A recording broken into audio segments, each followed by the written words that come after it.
हाँ, बकवास पर आपको खुशामदीद। खई ड्रामे की सेकंड लास्ट एपिसोड का टीजर नशर कर दिया गया। इस ड्रामे ने तो रोंगटे खड़े कर दिए। शुक्र है कि जियो का कोई ऐसा ड्रामा है जिसमें फ्लैशबैक कम और स्टोरी ज़्यादा थी, और इसे ड्रैग करने की बजाय बहुत ही अच्छे मोड़ पर लाकर ख़त्म कर रहे हैं। जमदा ने अपना बदला ले लिया। सिर्फ चिनार खान बच गया था, बरलास बच गया और दुर्राब खान। इन तीन मर्दों को मारना बाकी था और सेकंड लास्ट एपिसोड में ये तीनों ही ख़त्म होने वाले हैं। तो जैसा कि अब तक आपने देखा कि चिनार खान बादल को पकड़कर बहुत खुश हो रहा था कि सुबह अपने दुश्मन को ख़त्म कर देगा और फिर सुकून ही सुकून।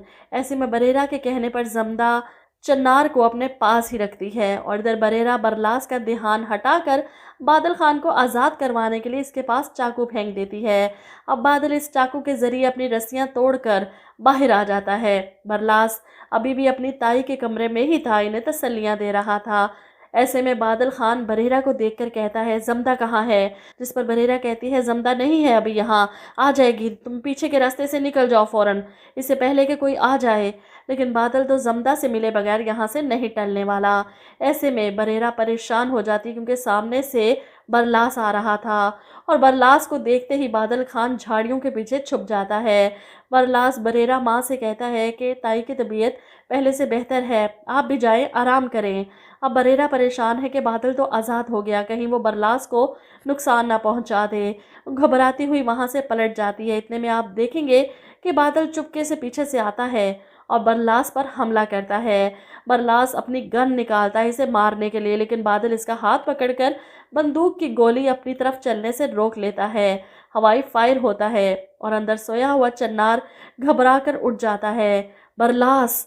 ऐसे में बादल को कुछ और नहीं सूझता तो हाथ में पकड़े चाकू से ही बरलास को मारना शुरू कर देता है। ऐसे में चन्नार भागकर जंदान की तरफ आता है।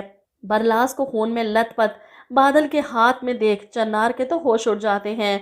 वो चाकू इसकी शहरक में रखे चन्नार को आगे बढ़ने से रोकता है। ऐसे में चन्नार बंदूक हाथ में पकड़े बादल पर चिल्लाता है। अपने बेटे की हालत से इसके हाथ कांप रहे हैं और बादल चन्नार की आंखों में आंखें डालकर कहता है, कहा था ना, ऐसे नहीं मरूंगा, सबको साथ लेकर मरूंगा। पीछे से जमदा भी भागी आती है। अब चन्नार खान जो बरलास को बचाने के लिए बादल पर गोली चलाना चाहता है, ऐसे में जमदा मौका मिलते ही पीछे से वार करेगी और चन्नार खान को जान से मार देगी। बरलास भी गया, चन्नार भी गया, रह गया दुर्राब खान। तो एक साथ अपने आखिरी बेटे और इसके बेटे की मैयत देखकर दुर्राब पर फालिज का अटैक हो जाता है। इसकी हालत ख़राब होती है, किसी को कुछ बताने के काबिल नहीं रहता, हिलने जुलने और बोलने के लायक नहीं रहता।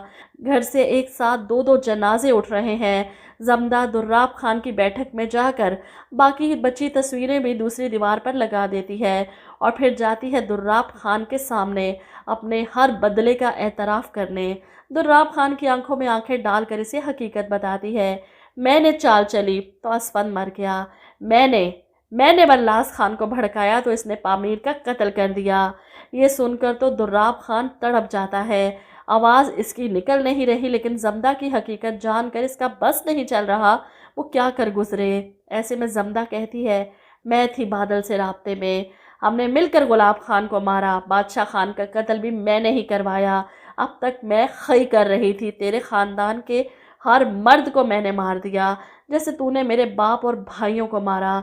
ऐसे में दुर्राब खान तकिए के नीचे से गन निकाल कर जमदा पर तान लेता है। इससे पहले कि वो गोली चलाता, जमदा बंदूक पकड़कर इसी की तरफ मोड़ देती है। इस घर से सारे मर्दों के जनाजे एक साथ उठ जाते हैं। जमदा के हाथों पर खून लगा है और इस खून को देखकर वो खुद खौफजदा हो रही है। और आखिर में चिन्नार खान का आखिरी बेटा, सबसे छोटा बेटा, वही इस घर में एक आखिरी मर्द बचा था औरतों के अलावा।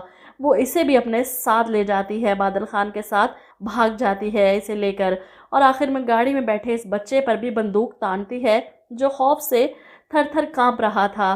जमदा के भी हाथ कांपना शुरू हो जाते हैं। अब क्या लगता है आपको कि चिन्नार खान की इस आखिरी निशानी को जमदा ख़त्म कर सकेगी? दुश्मनी ने दो ख़ानदानों को उजाड़ दिया, क्या बचा किसी के पास? हर कोई पागल हो चुका है। इधर जमदा की माँ और वहाँ बादशाह खान और चिन्नार खान की बीवियाँ, दोनों ख़ानदानों की दुश्मनी ने एक मासूम लड़की के हाथों इतने कत्ल करवा दिए। क्या वो सारी ज़िंदगी ये सब भूल पाएगी।